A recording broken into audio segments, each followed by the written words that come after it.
Central Minnesota Territory, January 24th, 1857, 4:47 in the morning, cabin interior temperature 59 degrees Fahrenheit, outside negative 42 degrees, with 60 mile per hour winds, tearing across the frozen prairie. A 38-year-old widow and her 3 children slept comfortably beneath wool blankets, while 10 cattle and 4 horses in the stone chamber 12 feet below radiate to the head upward through careful gaps in the pine floorboards. The thermometer hanging near the door had not moved in 6 hours. The cooking stove held only ash.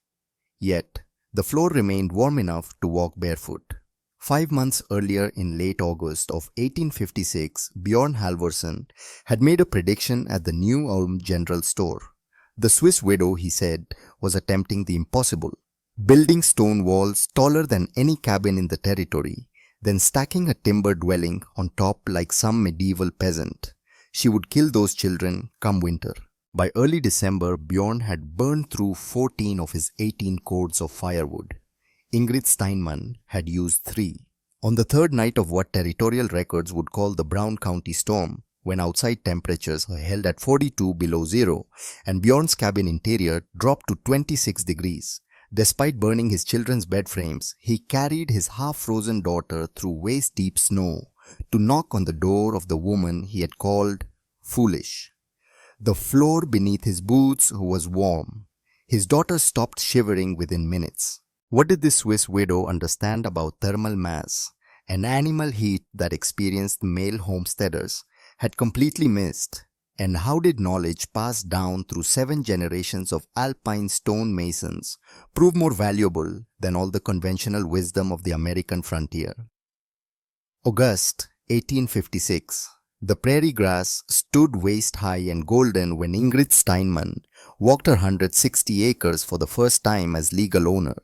The land office clerk in St. Paul had examined her paperwork twice. A woman, filing alone, no husband. She had placed her marriage certificate on his desk, then Herman's death certificate, ship manifests showing their arrival in New York dated April 1855, Herman's death at sea 3 days before landing.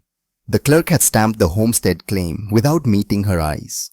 Now she stood on her land studying granite outcrops that pushed through the Minnesota soil like the bones of the earth itself. Her son Eric, 12 years old, stood beside her, holding a surveying chain. Her daughter Elsa, 9, carried 3-year-old Anna on one hip while shading her eyes against the August sun. Ingrid opened a leather-bound journal. The pages were yellowed, the handwriting cramped and precise, German script in her grandfather's hand. She had watched him write in this journal by lamplight in the Bernese Alps, recording measurements and ratios that dated back 2 centuries. The final page had been written specifically for her. For Ingrid, it read, "When men say, no stones say yes. Trust the mathematics, trust the physics, trust what I have taught you." She traced the words with one calloused finger. Then she looked at the granite outcrop 50 yards distant and began calculating. 20 feet by 18 feet for the foundation, 12 feet high, 18-inch thick walls for proper thermal mass. That meant approximately 283 granite blocks, each measuring roughly 18 inches long, 12 inches wide, 8 inches thick. Eric watched his mother's lips move as she did the arithmetic. "Can we really build it, Mama?" Ingrid closed the journal. "Your great-grandfather built 43 of these. I watched him build 4 before we left Switzerland. I know every measurement, every angle, every principle." "But you are..." Elsa stopped herself. "A woman," Ingrid finished. "Yes, I am also my grandfather's best student, and his stones held against alpine winters that would make Minnesota look gentle." She had done these calculations on the ship from Europe, while Herman lay dying of typhus in the hold below. Late at night, by stolen candlelight, she had worked the numbers. 10 animals at 500 British thermal units per hour each. Stone walls 18 inches thick to absorb and store heat during the day, release it slowly through the night. A cabin elevated 12 feet above the livestock with intentional quarter-inch gaps between floorboards for radiant warmth. The physics were sound. She just had to convince herself she could lift the stones. The next morning, she began quarrying. The granite came from an outcrop half a mile from her claimed cabin site. She worked with an iron pry bar, a sledgehammer, and methodical patience learned from her grandfather. Each block needed to be small enough for one person to move, but large enough to build thermal mass. By the end of the first day, she had extracted 7 blocks. Her hands bled through cloth wrappings. Her back screamed. Eric managed 3 blocks, working alongside her, moving with the determined silence of a boy, trying to become the man his father would never be. On the 4th day of quarrying, Bjorn Halvorsen rode past on his way to town. He was 44 years old, Norwegian, with the thick shoulders of a man who made his living with physical labor. He sold firewood to the community, 14 to 18 cords per household per winter. Good money, reliable demand. He reined his horse and watched Ingrid lever another block free from the outcrop, building a cabin with a Steinman. Ingrid did not look up.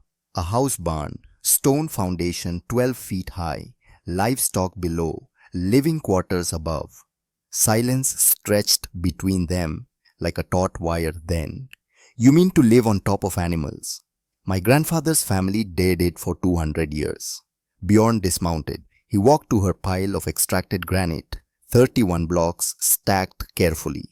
You will need how many? 283 blocks for a 20-foot by 18-foot foundation 12 feet high. Bjorn did the mathematics in his head.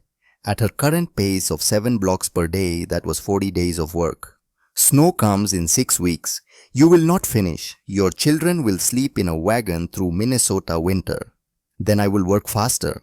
But with respect, Mrs. Steinman, this is man's work, stone masonry, heavy timber framing. You cannot. I can and I will.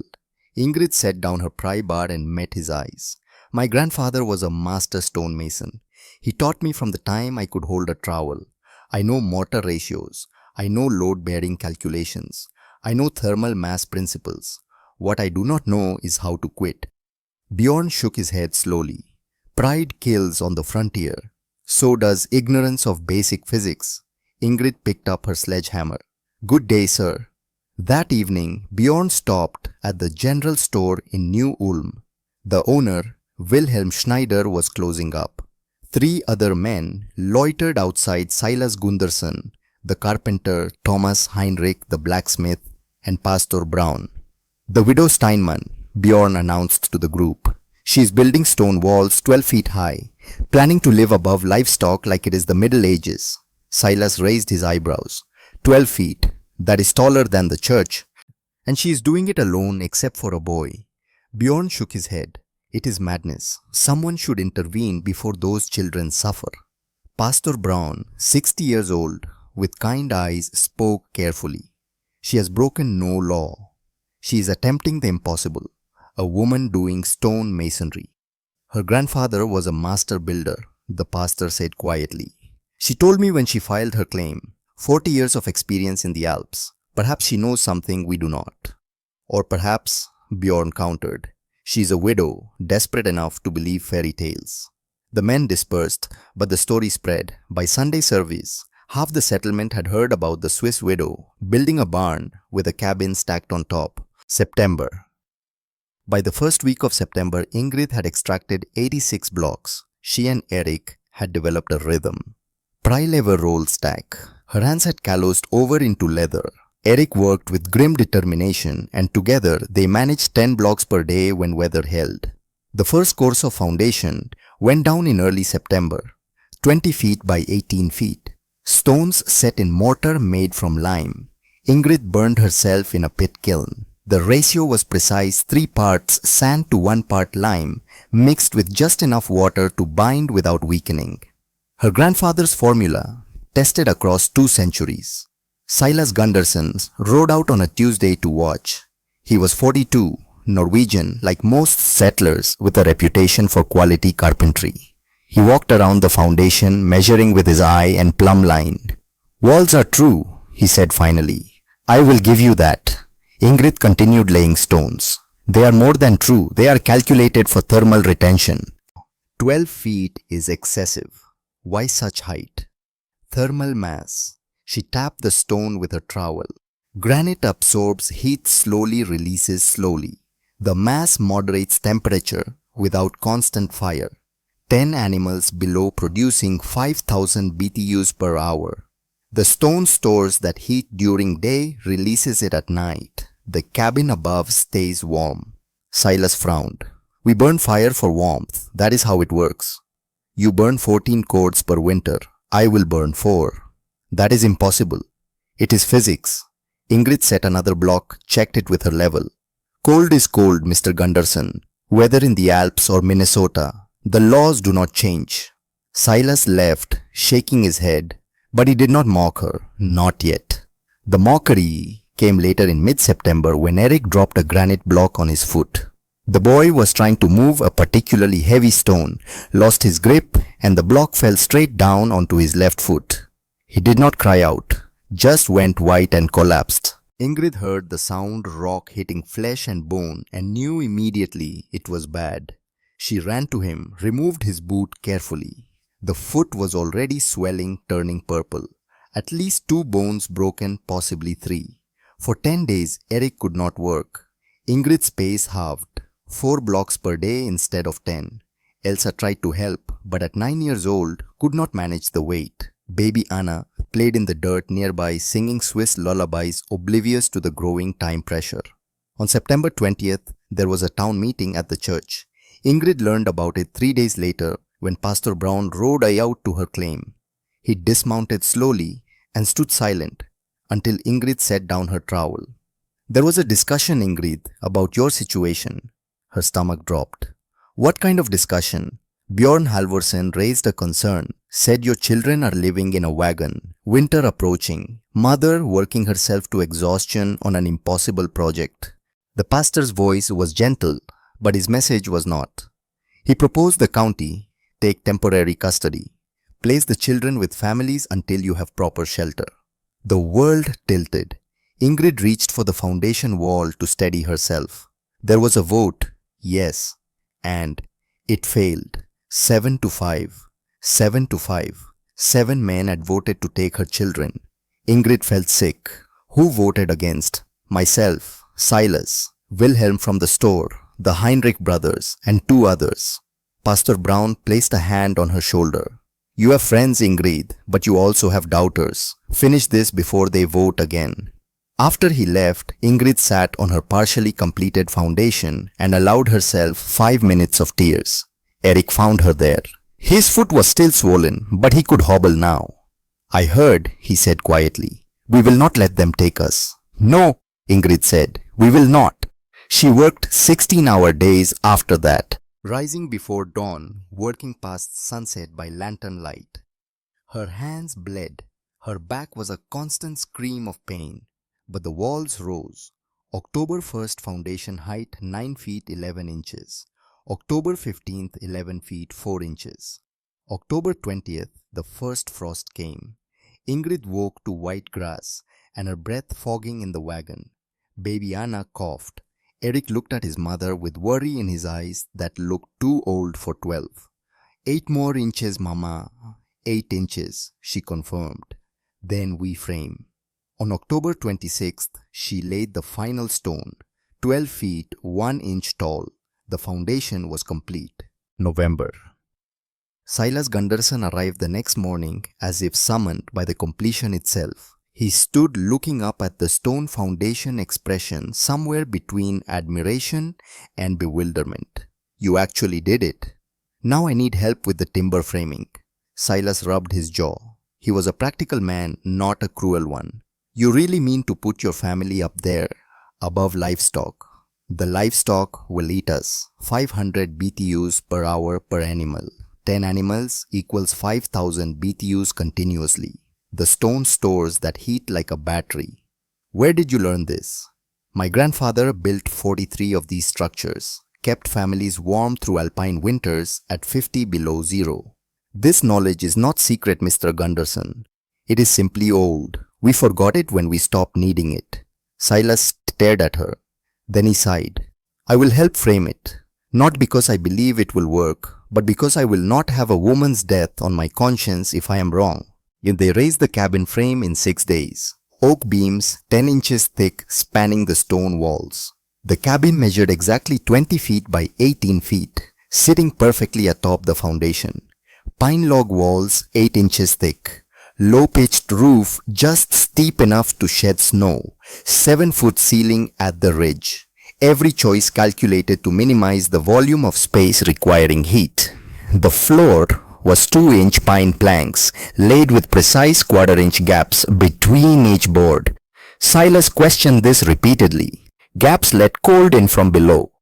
Gaps let heat up from below, Ingrid corrected. Warm air rises. That is not opinion, that is physics. The animals produce heat. Warm air rises through these gaps. The cabin stays warm. You truly believe this? I know this. By November 12th, the cabin was complete. Ingrid moved her 10 cattle and 4 horses into the stone basement. She bedded them on 18 inches of fresh straw. She had purchased a mercury thermometer in St. Paul, an expensive luxury, but necessary for documentation. She hung thermometers at 3 levels, basement cabin, floor, cabin, ceiling. Then she recorded the first measurements with no fire anywhere in the structure. Outside temperature 36 degrees, basement temperature 45 degrees, cabin floor level 53 degrees, cabin air at head height 51 degrees. The animal's body heat alone was raising the cabin temperature 17 degrees above outside air. Ingrid made Eric write every number in a journal. Date, time, temperatures, observations. Her grandfather had taught her that documentation convinced skeptics when words failed. On November 18th, Bjorn Halvorsen came to visit. He found Ingrid outside returning from the basement level where she had been checking on the animals. She wore only a wool shawl despite the morning temperature of 22 degrees. Cold morning, Mrs. Steinman? 22 degrees. That is all you are wearing. The basement holds at 48 degrees. I was only outside for a moment. Bjorn followed her up the exterior stairs to the cabin entrance. He stepped inside and stopped. The air was comfortable. Not cold, not warm. Comfortable. He could see a small cooking fire in the corner stove. Just enough flame for the oatmeal pot bubbling on top. What is your temperature? He asked. Ingrid pointed at the thermometer. 57 degrees. We will add 1 more log after breakfast. For comfort. Bjorn shook his head slowly. That fire is too small to heat this space. The fire is not heating this space. The animals are. The stone walls store their heat during the day, release it slowly at night. The system regulates itself. This cannot work. But it does work. Come downstairs. I will show you. She led him to the basement. 14 animals in a space 20 feet by 18 feet by 12 feet high. The air was humid, warm thick with the smell of hay and healthy livestock. The thermometer read 48 degrees. Outside is 22, Ingrid said. Down here is 48. 26-degree difference created by animal body heat alone. This warm air rises naturally through the floor gaps. No pumps, no mechanisms, just physics. She placed Bjorn's hand on the stone wall. It was warm to the touch even in the November cold. Stone remembers heat. During the day when the animals are active and produce maximum body heat, the walls absorb that thermal energy. At night when it is coldest, the walls release the stored heat back into the space. The temperature stays stable. No wild swings like in a wooden cabin. Bjorn pulled his hand back. How much wood have you used? Since moving in on November 12th, 3/4 of a cord, mostly for cooking. I have burned 2 cords in the same time. And your cabin temperature? Bjorn did not answer immediately. Then quietly, it varies. 80 degrees near the stove, 40 in the corners. We cannot keep it steady. Because wood has low thermal mass, heat goes into the air, air escapes through cracks. You are fighting physics. I am working with it. Bjorn left without another word, but something had shifted in his eyes. Not belief, not yet, but the first crack in certainty. December. Winter arrived with authority. 8 inches of snow on December 4th, 6 more inches on December 9th. Morning temperatures dropped steadily.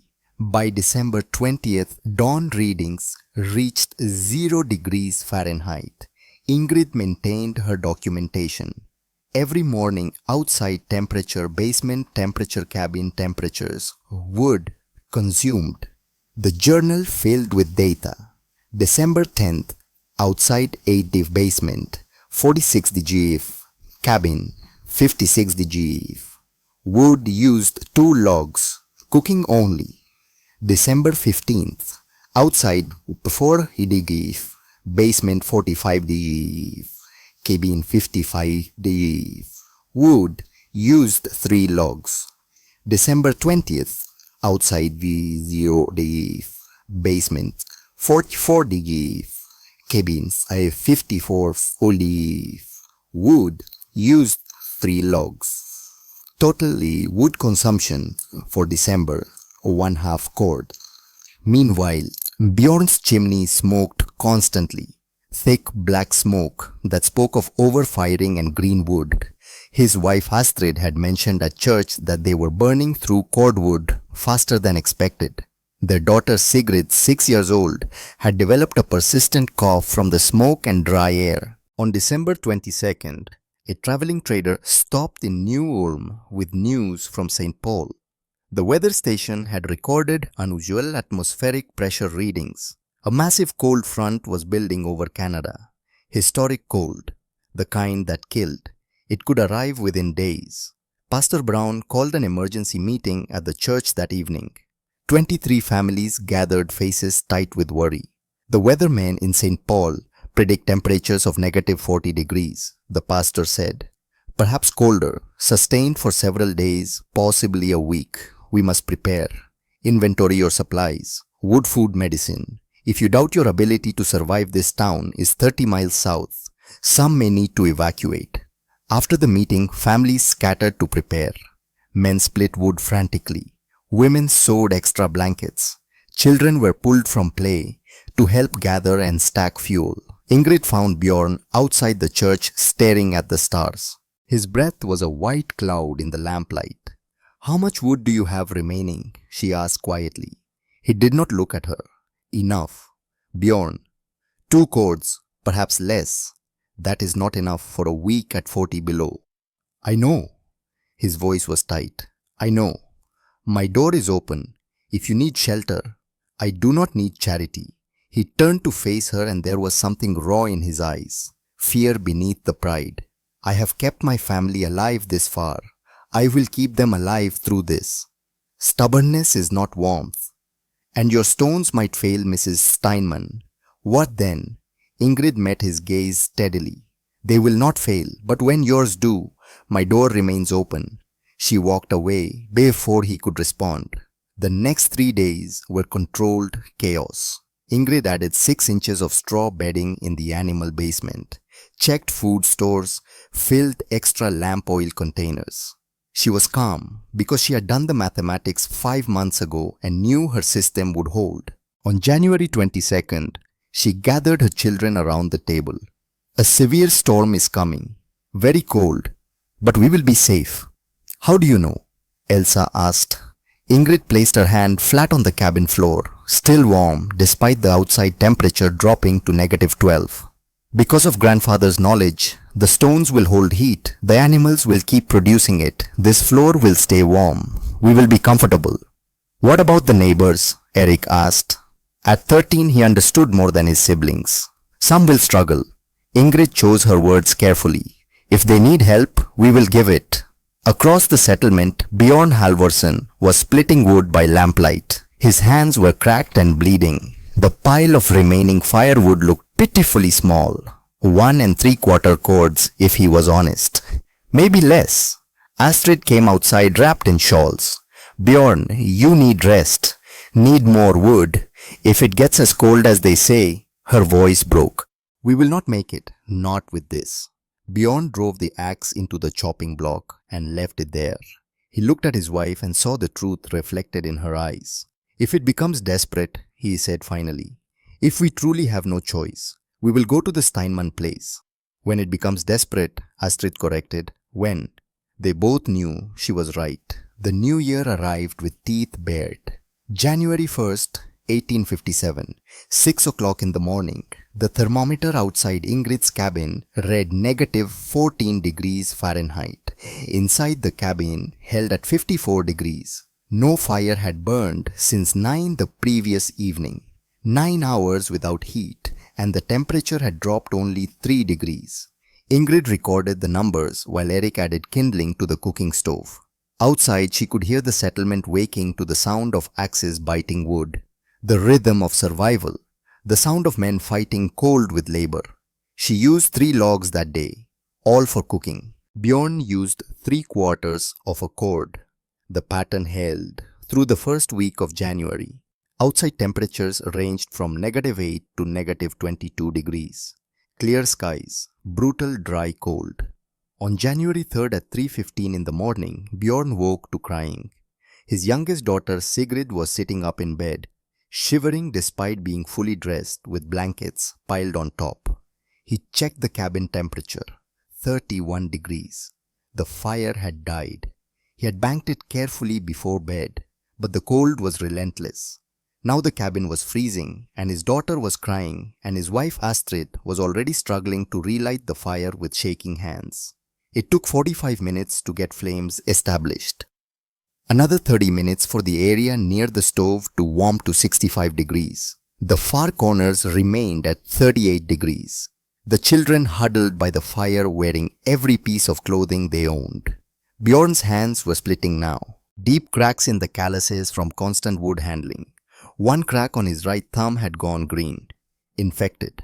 The line was creeping toward his palm.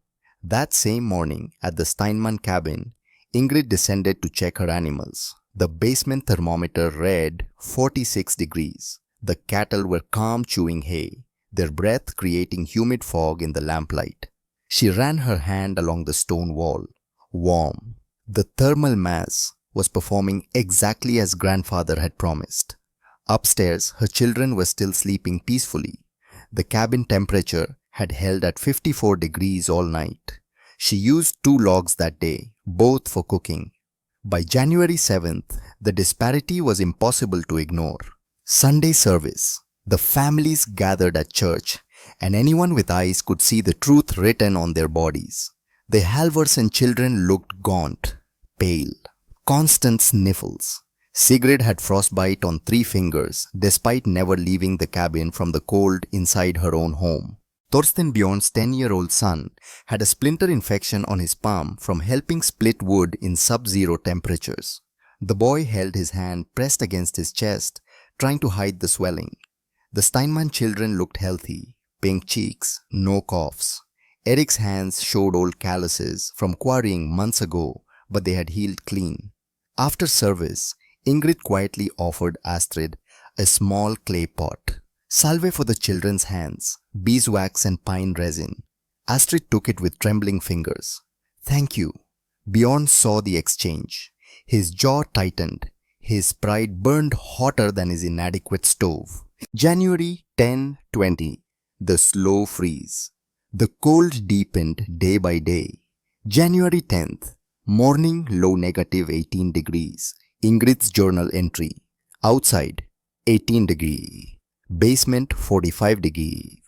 Cabin 56 degree. Wood used yesterday 1.5 logs. Cooking only. Total used since Nov 12 3.25 cords. Remaining 5.75 cords. Bjorn's cabin that same morning interior temperature 34 degrees when he woke. He burned half a cord that day trying to maintain basic comfort. His remaining supply 1 3/4 cords. Maybe less if he was honest. January 15th brought a brief warm spell. -2 degrees. Felt tropical after the previous week. But the weatherman's warnings from St. Paul grew more urgent. The massive Arctic outbreak was coming, potentially within a week. January 18th. Another town meeting. Pastor Brown stood before the congregation with a telegram in his hand. I received this from St. Paul this morning. The weather station confirms the cold front is moving south faster than predicted. It could arrive within 4 to 5 days. Temperatures may reach negative 40 degrees or lower. Duration 3 to 5 days, minimum, possibly longer. The church went silent. Negative 40 for multiple days was a death sentence for anyone unprepared. Inventory your fuel immediately. The pastor continued. Be honest about what you have. If you cannot survive a week-long siege, make arrangements now. Pride is not worth your children's lives. That evening, Bjorn sat on what remained of his woodpile and did mathematics he had been avoiding. 1 3/4 cords remaining. In extreme cold, his cabin would consume approximately 3/4 of a cord per day just to keep the interior above freezing. That gave him barely 2 days. The storm was predicted to last 3 to 5 days minimum. He would have to start burning furniture, fence posts, tools, anything combustible. And even then, he might not have enough. Astrid found him sitting in the dark. We should go to Ingrid before the storm hits. Ask if we can stay. No. Bjorn, I said no. His voice was hard, final. The voice of a man whose identity was built on providing and protecting and knowing the right way to do things. We will manage. But they both knew he was lying. January 25-23. The gathering dark. 2 days before the storm hit the settlement, made final preparations. Ingrid was methodical. Extra straw for the animals. Food stores checked. Lamp oil sufficient for 10 days. Water containers filled. She explained to her children what to expect. The storm will be loud, frightening, but the stones will protect us. The animals will keep us warm. We will be safe. What about our neighbors? Eric asked quietly. If they need us, we will help them. Other families were less prepared. Bjorn spent those 2 days in a frenzy of wood splitting. His infected thumb throbbed with every axe swing. His pile of firewood remained pathetically small. He began eyeing furniture with the calculation of a desperate man. On the evening of January 22nd, Astrid packed a bag in secret. Blankets, extra clothes for the children. If it got bad, when it got bad, they would need to flee quickly. The storm arrived at 4:30 in the morning on January 23rd. Ingrid woke to winds that sounded like nothing she had heard in Minnesota. This was Arctic wind, wind with the weight of glaciers, wind that screamed. She lit a lamp and watched the thermometer by the window. The mercury was dropping visibly. Negative 26, negative 28, negative 31. By 5 o'clock, negative 35 degrees Fahrenheit. By 6 o'clock, negative 38. The wind chill made those numbers meaningless. Exposed skin would freeze in under 2 minutes. Ingrid dressed and descended to check the animals. They were restless, but not panicked. The basement held at 43 degrees. The stone walls were working insulating against the savage cold. Back in the cabin, she added 2 logs to the stove. Not for survival, for comfort and breakfast. The cabin temperature read 56 degrees. At the Halverson cabin, chaos had already begun. Bjorn had been awake since 3 in the morning, feeding wood into his stove at a rate that terrified him. By 6 o'clock, the cabin interior measured 36 degrees despite the stove glowing dangerously hot. Near the stove 80 degrees. 5 feet away 43 degrees. In the corners where the children slept 33 degrees. The temperature differential was extreme. Hot air rose and escaped through gaps in the roof. Cold air poured in through wall cracks. The stove was a losing battle. By 8 in the morning, outside temperature negative 40 degrees. Wind chill negative 65. Bjorn had burned 1/4 cord in 3.5 hours. At this rate, his remaining fuel would last less than 2 days. The storm was predicted to last 3 to 5. He started looking at furniture with new eyes. The children's small table, the extra chairs, the trunk Astrid had brought from Norway. Not yet, Astrid whispered. There is still wood. There is not enough. Bjorn's voice was hollow. January 23, the first day. Noon arrived with no change. The storm was a white wall. Visibility 0. Temperature negative 42 degrees. At the Steinman cabin, life continued almost normally. Eric helped his mother prepare lunch. Elsa played a card game with baby Anna. The cabin temperature had held at 57 degrees. 3 logs used since dawn, all for cooking. Ingrid descended twice to check the animals. Both times the basement read 43 degrees. The animals were calm, eating hay, producing it steadily exactly as her grandfather had promised. At the Halvorsen cabin, survival was becoming desperate. By noon, Bjorn had burned 3/4 of a cord. He had 1 cord remaining. The cabin interior swung wildly between 28 and 90 degrees, depending on proximity to the overfired stove. Smoke was thick, acrid, burning their eyes and throats. The chimney was overfiring dangerously, but Bjorn had no choice. Less fire meant freezing. Sigrid was coughing constantly. Thorsten sat very still, wrapped in blankets, his face pale, too pale. Astrid pulled Bjorn aside. "This is not working. I know. We have to do something. I am doing everything I can. It is not enough." Her voice broke. "Bjorn, please." "Before they—" "Not yet," he said, but his voice lacked conviction. By 6 o'clock that evening, Bjorn started burning the children's table. Astrid watched him break it apart with an axe. She said nothing because there was nothing to say. The table burned hot but fast, gone in 90 minutes. At 10 o'clock cabin interior, 26 degrees despite continuous fire. Bjorn was down to 3/4 of a cord, less than a day of fuel remaining. The storm showed no signs of weakening. At the Steinmann cabin that same evening, Ingrid recorded her daily measurements. Outside -42 degrees, basement 43 degrees, cabin 57 degrees. Wood used 4 logs total. The children went to bed comfortably. Eric read by lamplight before sleeping.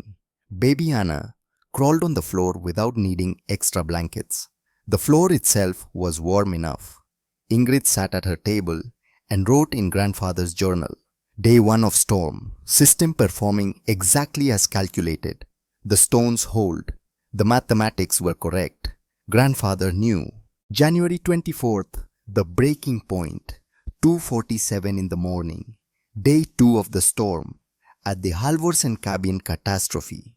Bjorn had fallen asleep from exhaustion. The fire died. When Astrid woke at 2:30, the cabin interior measured 24 degrees. She tried to wake Sigrid. The child would not wake. Sigrid, wake up." Astrid shook her daughter. The little girl's eyes opened slightly, but there was no recognition. Her skin was ice cold. Her lips had a blue tinge. "Bjorn." Astrid's scream cut through the dark. "Bjorn, she is not responding." Bjorn jerked awake. He grabbed his daughter. Her body was limp. She had stopped shivering, the late stage of hypothermia, where the body begins shutting down to preserve the core. "Get the fire going," he shouted. Astrid tried. Her hands were shaking so badly she could not hold the flint steady. It took precious minutes to get a spark, more minutes to coax flame. By the time fire established, Sigrid's breathing was shallow and her lips had gone from blue to grey. "She is dying," Astrid whispered. "Bjorn, our daughter, is dying." Bjorn looked at Sigrid, at his wife, at Thorsten, who was also too still, too quiet, breathing shallowly under blankets. He looked at his remaining firewood.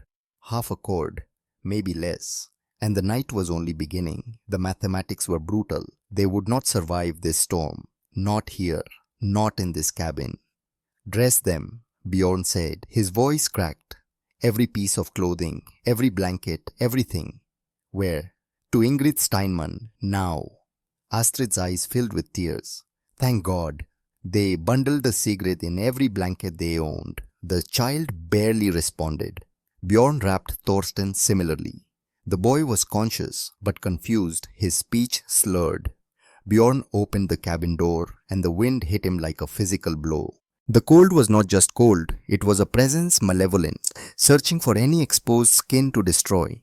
He carried Sigrid. Astrid carried Thorsten. They stepped into the whiteout. The journey from the Halvorsen cabin to the Steinmann homestead was 200 yards. In good weather, a 3-minute walk. In this storm, it was an expedition into hell. Bjorn could not see 5 feet ahead. Within seconds of leaving his cabin, he lost sight of it in the whiteout. The world was erased. Only wind and snow and cold that penetrated every layer of cloth like it was nothing. He knew the direction, had walked to Steinmann's place dozens of times, but in zero visibility direction became prayer. He moved forward, counting steps, 1, 2, 3, trying to walk straight, but the wind pushed from the side, disorienting, making straight lines impossible. 50 steps should be halfway, but he saw nothing. 75 steps, still nothing. 100 steps, too far. Had he veered, was he walking parallel, missing the cabin entirely? Would they die 50 feet from warmth? Sigrid was completely limp in his arms. He could not tell if she was breathing. Astrid stumbled behind him and he grabbed her coat to keep her upright. 120 steps. He stopped, turned slowly disoriented, shouted into the storm. Ingrid Steinmann. The wind swallowed his voice. He shouted again. Nothing but wind. They were going to die out here. Then a light, faint, flickering. 40 feet to his left. Bjorn changed direction, stumbling through waist-deep drifts. The light grew stronger. A lantern. Someone in a doorway. Ingrid Steinmann. She had heard something, a shout perhaps, or just instinct. She stood in the threshold. Lantern raised warm air from her cabin, fogging around her. Bjorn half fell through the doorway. Astrid collapsed behind him. Ingrid did not ask questions, did not waste a single second. Eric blankets from the floor, warm not hot. Elsa heat water, warm not boiling. She took Sigrid from Bjorn's arms. The child was ice cold, unresponsive, breathing barely perceptible, late stage hypothermia. Ingrid had seen this once in the Alps when two children fell through ice. She stripped off Sigrid's frozen outer layers, then the inner layers underneath. The child's skin was white, lips blue-gray. Hypothermia, Ingrid said calmly. Advanced. We warm her slowly or her heart stops. She wrapped Sigrid in blankets Eric had warmed on the cabin floor. Not hot blankets, warm blankets. Then she placed heated stones around the child's core, not against the skin wrapped in cloth. Trunk first, never extremities first. Warming the arms and legs too quickly would send cold blood back to the heart and cause cardiac arrests. Her grandfather had taught her this protocol. He had saved 3 avalanche victims using these exact principles. 10 minutes passed. Sigrid's breathing deepened slightly. 20 minutes. The child whimpered. A good sign. Pain meant returning circulation. 30 minutes. Sigrid opened her eyes. Mama. Her voice was weak, confused. Astrid sobbed and grabbed her daughter. Ingrid turned to Thorsten. The boy was in better condition, but still dangerously cold. She repeated the protocol. Gradual. Controlled. Let the body recover at its own pace. Bjorn sat on the floor against the wall, his hands shaking. Not from cold. From the realization of how close he had come to killing his family through pride. He looked at his bare feet. The floor beneath them was warm. In the middle of negative 42 degrees outside, the floor was warm enough to sit barefoot. How? The word came out broken. Ingrid was checking Astrid for frostbite. She glanced at him. 12 feet of granite. 14 animals producing 5,000 BTUs per hour continuously. Thermal mass storing and releasing heat on a 24-hour cycle. Physics my grandfather understood 2 centuries ago. It should not work, but it does work. Bjorn put his head in his hands and wept. January 24th, 26. Cohabitation. The storm raged for 3 days and 4 hours total. During that time, 7 people lived in Ingrid's cabin, 20 feet by 18 feet, 140 square feet, tight but survivable. The cabin temperature never dropped below 55 degrees, never rose above 59, stable, consistent. Ingrid used 1 cord of wood over the 3 days, most for cooking, some for supplemental heat during the coldest pre-dawn hours when outside temperatures reached negative 44 degrees, the lowest ever recorded in Minnesota territory. 1 cord in 3 days at negative 40 degrees. Bjorn would have needed 4 cords minimum. He had only had half a cord when they fled. On the second day, when the children were sleeping and the adults sat around the small table, Bjorn asked the question he had been avoiding for months. How does it work? Explain it to me like I am ignorant. Because I have been ignorant. Ingrid stood. Come downstairs. In the basement, 14 animals barely looked up. They were calm, content. The thermometer read 45 degrees. Outside at that moment, negative 41 degrees. An 86-degree difference. Each cow produces approximately 500 British thermal units per hour. Ingrid began. That is a measurement of heat energy. 14 animals averaging 450 BTUs each equals 6,300 BTUs per hour. Every hour, continuously. She placed Bjorn's hand on the stone wall, warm. These walls are 18 inches thick. Granite has high thermal mass. It absorbs heat slowly during the day when the animals are most active. At night, when outside temperatures drop lowest, the walls release that stored heat back into the space, like a stove that never goes out. The fuel is hay, not wood. Exactly. And hay is cheap, renewable. The cow eats grass all summer. I store it as hay. She converts it to heat all winter. Then in spring she produces calves and milk. A wood stove just produces ash. She pointed at the ceiling ventilation gaps. Warm air rises naturally. It flows through these gaps through the floor spaces above into the living area. Fresh cold air comes in at ground level, gets warmed by the animals, and stone then rises. Continuous circulation. No pumps. No machinery. Just physics. Bjorn was beginning to understand. And the floor stays warm because warm air constantly rises through it. The pine planks absorb some heat. Not much wood has low thermal mass, but enough to make the surface comfortable. You learned all this from your grandfather. I learned by watching him build these for 40 years. He learned from his grandfather. The knowledge goes back 200 years in my family. 7 generations of stone masons. It is not secret knowledge, Bjorn. It is just old. We forgot it when fuel became cheap. Now we need it again. And you knew it would work. I knew. Ingrid's voice was quiet but certain. I had the mathematics. I had grandfather's journal with 2 centuries of temperature data. I knew. January 27th. The storm breaks. On the morning of January 27th, the wind stopped. The silence woke Bjorn. After 3 days of continuous roar, the absence of sound was shocking. He thought for a moment he had gone deaf. Then he heard Eric moving around, adding wood to the stove for breakfast. The storm had passed. Outside temperature negative 36 degrees. Still brutal, but no longer immediately lethal. The sky was clear. The sun rose over a landscape transformed into Arctic wilderness. Snowdrifts reached 8 feet. The Halvorsen cabin was half buried. Bjorn and Astrid prepared to check on their home. Sigrid did not want to go. It is warmer here, Papa. I know, little one, but we need to see what remains. The trudge through snow took 20 minutes.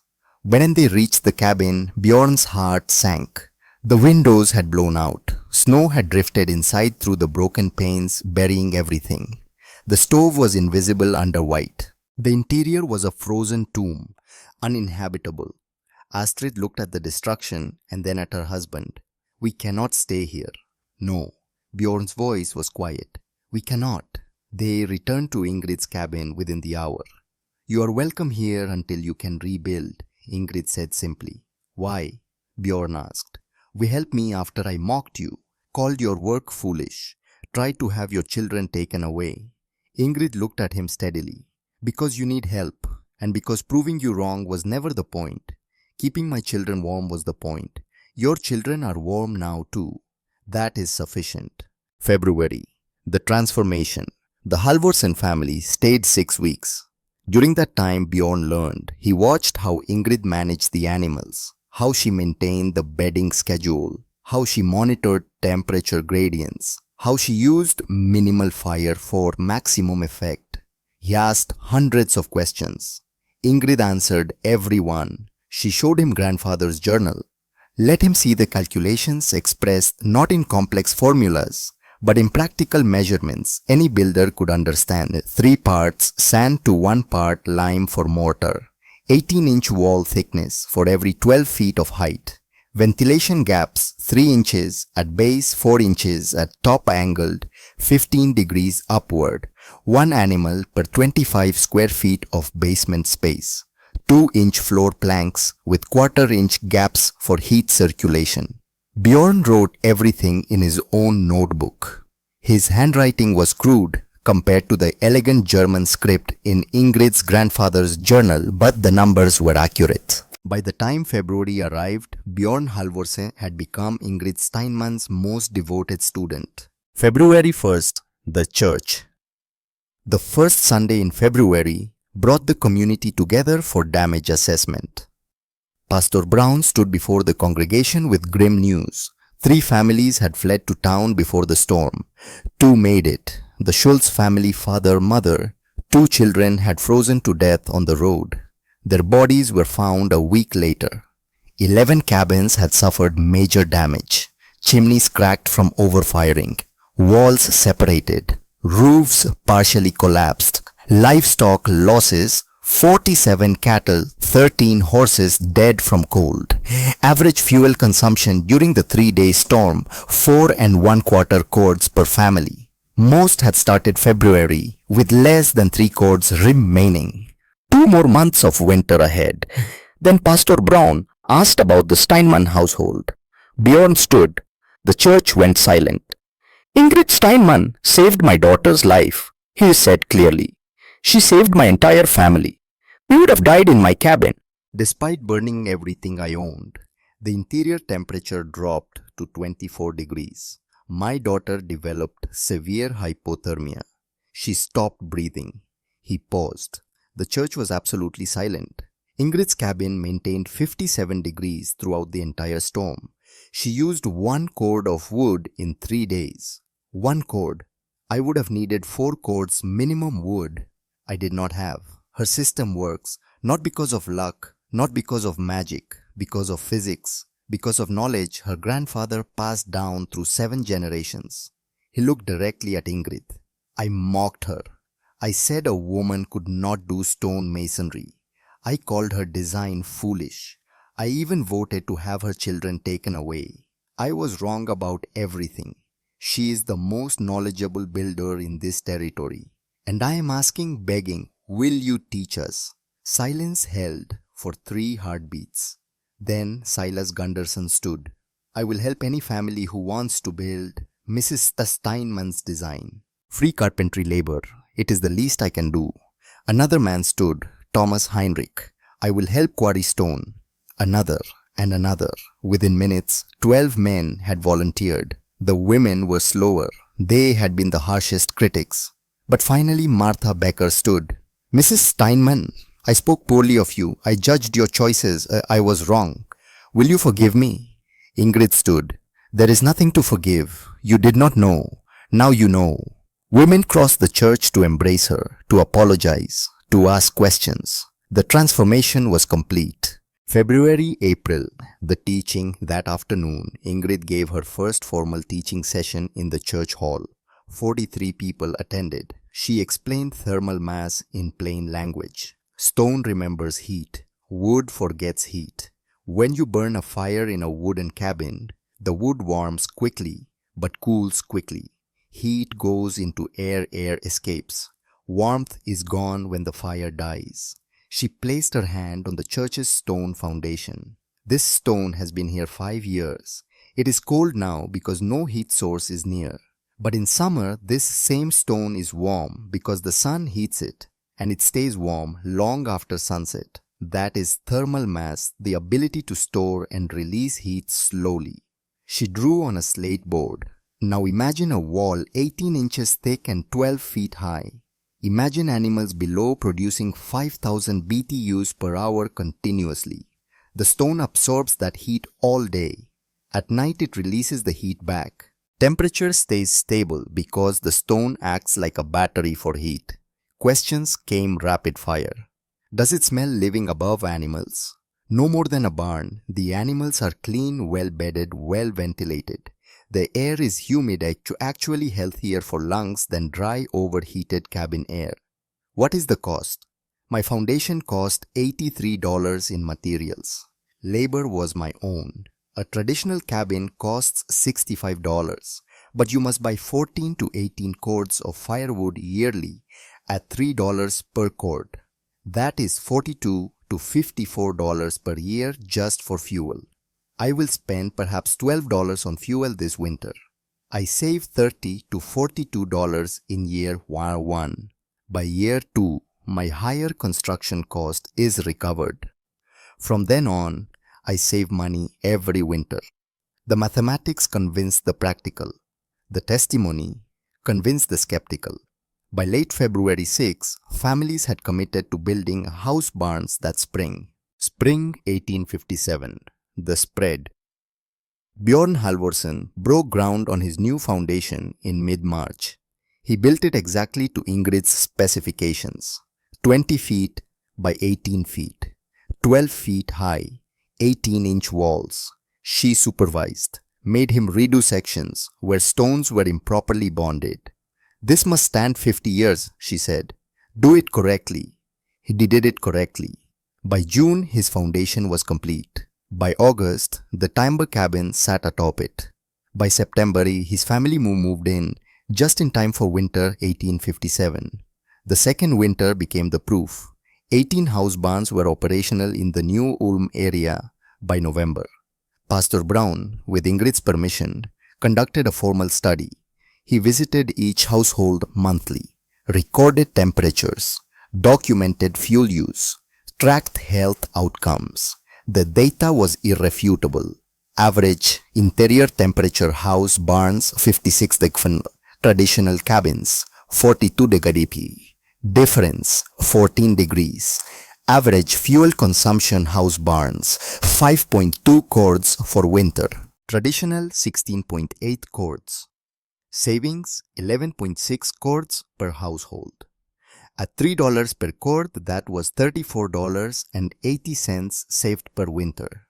Multiply by 18 households, $626 saved community-wide.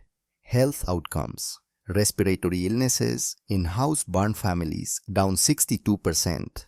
Frostbite injuries 0 in house barns, 11 in traditional cabins. Cold-related deaths 0. March 1858. Official validation. In February of 1858, Territorial Surveyor James Whitmore visited New Ulm. 52 years old, 20 years of surveying experience. He examined Ingrid's house barn for 3 hours. His written report was unequivocal. Mrs. Steinman's design demonstrates engineering principles typically seen only in institutional construction. Thermal efficiency is superior to any frontier dwelling I have examined in 2 decades. I recommend approval of all homestead claims utilizing this method and further recommend the territorial government consider publishing Mrs. Steinman's specifications as recommended standard. Official validation, not just from survivors, from the government itself. The Minnesota Pioneer newspaper published an article on March 15th, Swiss Widow's Innovation Revolutionizes Frontier Heating. The story spread to German and Scandinavian newspapers. Letters arrived at the New Ulm post office from Wisconsin, Iowa, Dakota Territory. Ingrid answered every letter, sent copies of her drawings, explained the principles, never charged a cent. By 1859, 68 house barns across 3 territories. By 1860, over 100. The technique spread through German and Swiss immigrant communities, earning the name Steinman Method or Swiss Barn House. April 1858, full circle.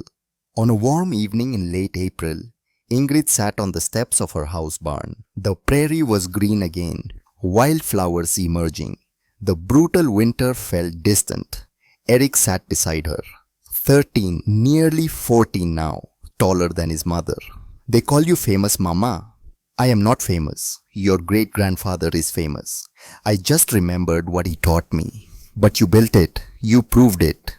Ingrid opened grandfather's journal to the last page. For Ingrid, she read aloud, When men say no, stones say yes.